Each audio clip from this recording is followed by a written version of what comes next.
իմ հարցը վերաբերում է Իրանին։ Հայաստանը պահպանում է լավ հարաբերություններ թե Իրանի, թե Միացյալ Նահանգների հետ։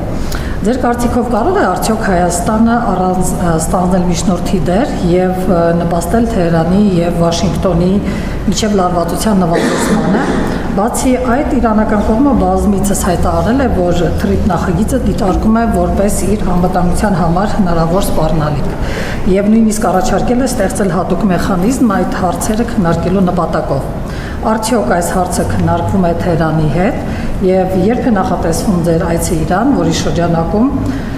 սպասվում է Հայաստանի եւ Իրանի միջև ռազմավարական համագործակցության համաձայնագրի ստորագրումը։ Շնորհակալություն։ Շնորհակալ եմ։ Հայաստանը համեստ փոքր պետություն է եւ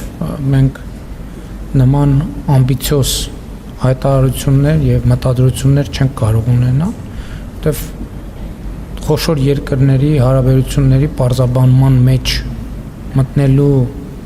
մասին մտածելը արդեն իսկ այդքան էլ լավ չէ, ճիշտ չէ։ Ինչ վերաբերում է ձեր երկրորդ հարցին տրիփ նախագծի վերաբերյալ, այդ թվում Իրանի Իսլամական Հանրապետություն կատարած վերջին այցի ընթացքում դա հենց առաջ է,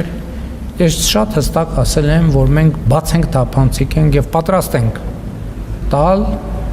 բոլոր հուզող հարցերի պատասխանները,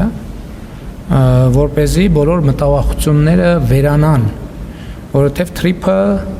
տնտեսական ենթակառուցվածքային այո շատ խոշոր, շատ կարևոր նախագիծ է եւ դա միայն օգուտ է բերելու տարածաշրջանին, այդ թվում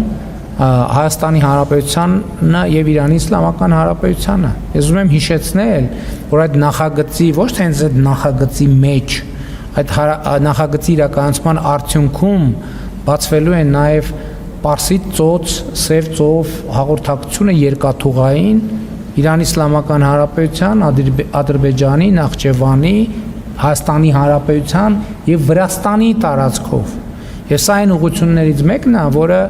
որը իջիկ է դարձնում այն քննադատությունները, թե այս նախագծի իրականացումը